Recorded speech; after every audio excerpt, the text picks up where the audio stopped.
Oke, assalamualaikum. Jawab dong.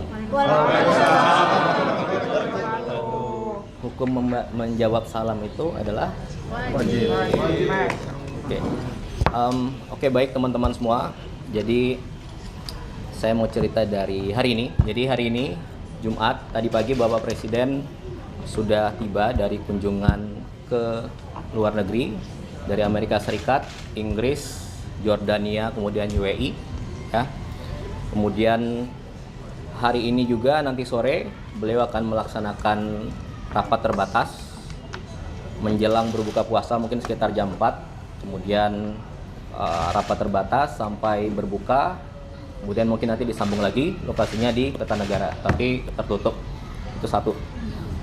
Kemudian yang kedua, saya ingin meluruskan pemahaman dan narasi yang keliru tentang apa? Jadi kemarin ada sedikit pihak yang menyampaikan bahwa program makan bergizi gratis itu mengurangi program dan anggaran pendidikan sehingga sekolah terbengkalai, kemudian guru-guru tidak diperhatikan. Oke ya. Jadi saya mau jawab itu narasi yang keliru. Ya. Jadi singkat cerita begini. Yang pertama, makan bergizi ini bertujuan untuk meningkatkan kualitas sumber daya manusia, dalam hal ini siswa dari PAUD, TK, SD, SMP, SMA dan setingkatnya untuk memperoleh pendidikan di sekolah. Oke. Kemudian anggaran pendidikan ini sudah disepakati bersama oleh DPR, pemerintah, termasuk Badan Anggaran DPR tahun lalu pada September kalau tidak salah untuk digunakan di 2026, termasuk isi dan peruntukan dari anggaran pendidikan ini. Itu ya. Oke. Kemudian pertanyaannya adalah apakah program makan bergizi ini mengurangi program pendidikan? Oke, saya jawab tidak. Faktanya tidak ada program strategis pendidikan dari periode sebelumnya yang tidak berjalan sekarang. Tidak ada program dari periode sebelumnya yang dihentikan. Semuanya berjalan. Semuanya berjalan, bahkan ditambah. Ya. Ada kartu Indonesia Pintar berjalan, ada program Indonesia Pintar berjalan.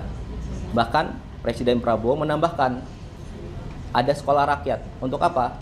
Anak-anak yang tidak bisa sekolah, putus sekolah, atau mungkin bahkan dia tidak pernah sekolah, disekolahkan di sekolah rakyat. Ya, diberi penginapan, diberi pendidikan, diberi makan gizi dan dijamin kesehatannya. Per sekarang, tahun lalu dalam 1 tahun saja sudah hampir sampai 16.000 sampai 20.000 siswa. Oke, ada 166 sekolah. Tahun ini akan dibangun lagi 100 sekolah. Itu satu. Kemudian yang kedua, ada yang bilang sekolah terbengkalai. Iya, itu adalah masalah dari dulu. Sekolah rusak, sekolah ada yang kurang baik. Nah, dan Anda harus ingat, sekolah itu adalah kewenangan dari pemerintah daerah. Aturannya seperti itu. Jadi SMA itu kewenangan gubernur, SD dan SMP itu kewenangan bupati dan wali kota. Tapi di zaman Bapak Presiden Prabowo, karena dari dulu sudah rusak dan bermasalah tapi tidak tertanggulangi, kita renovasi. Ya, faktanya di tahun 2025 saja sudah ada sekitar 16.000 sekolah yang direnovasi. Datanya ada, fotonya ada, Anda bisa cek. Oke, dengan total anggaran sekitar 17 triliun diwadahi oleh Mendikbudristek. Itu ya. Kemudian apalagi tambahannya? Ada TV digital untuk pembelajaran digital sekolah anak-anak. Jumlahnya tahun 2025 sudah 280.000 TV di 280.000 sekolah. Oke, dan bahkan tahun ini akan ditingkatkan lagi. Belum lagi nanti ada sekolah Garuda, ada sekolah terintegrasi, ada pembangunan kampus-kampus baru yang Pak Presiden ingin buat, sedang berjalan. Oke, jadi saya mau sampaikan tidak ada program yang tidak dilanjutkan. Semua program berjalan dan bahkan ditambah. Itu yang kedua. Kemudian yang ketiga, ada lagi yang bilang guru-guru tidak diperhatikan. Faktanya ada 3 nih. 1, mengenai guru honorer. Ya, saya mau sampaikan bahwa secara kewenangan guru honorer itu ada di bawah pemerintah daerah, oke? Tapi pemerintah pusat memberi insentif. Insentif itu bukan gaji, insentif itu tambahan, oke? Dan tambahan ini berapa? Dari tahun 2005 sampai 2025 ada namanya insentif. Dan baru naik di zaman Presiden Prabowo, oke, menjadi 400.000. Jadi Anda bayangkan selama 20 tahun insentif itu belum pernah naik. Baru naik di tahun lalu menjadi 400.000. Itu 1. Kemudian yang kedua, ada tunjangan guru non ASN, ya. Jumlahnya berapa? Dari 1,5 juta tahun lalu naik menjadi 2 juta. Oke. Kemudian yang ketiga, apalagi kebijakannya? Yang paling dirasakan oleh guru-guru adalah, jadi dulu pemberian tunjangan honor itu melalui transfer ke daerah, pemerintah daerah yang beri, dan itu 3 bulan sekali baru dapat. Nah, tahun lalu Presiden memberi instruksi agar setiap bulan itu langsung diberikan langsung ke gurunya, dan sudah berjalan. Oke, tentunya semua tadi diwadahi oleh Kementerian Dikdasmen. Oke, nah itu. Jadi yang mau saya sampaikan di sini, tidak ada program pendidikan yang dikurangi atau tidak berjalan.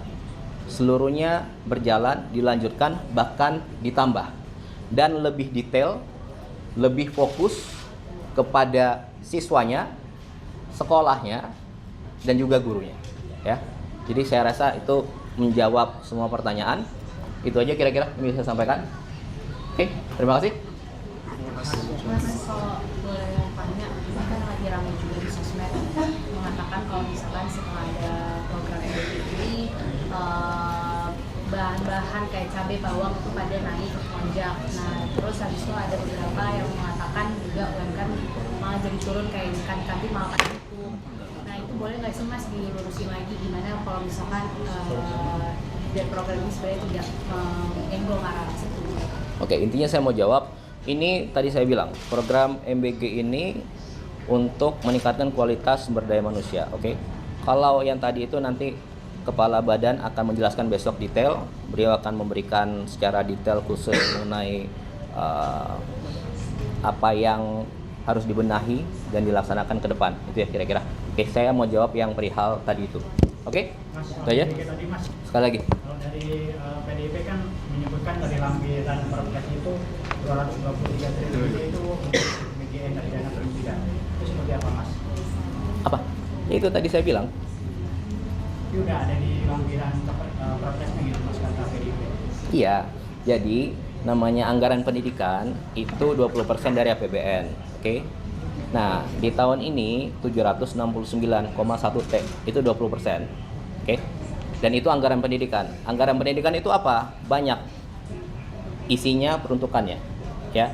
Dan isinya peruntukannya itu sudah disepakati bersama tahun lalu oleh pemerintah, DPR, dan Badan Anggaran DPR, yang mana ketua bangkatnya juga PDIP, gitu kira-kira.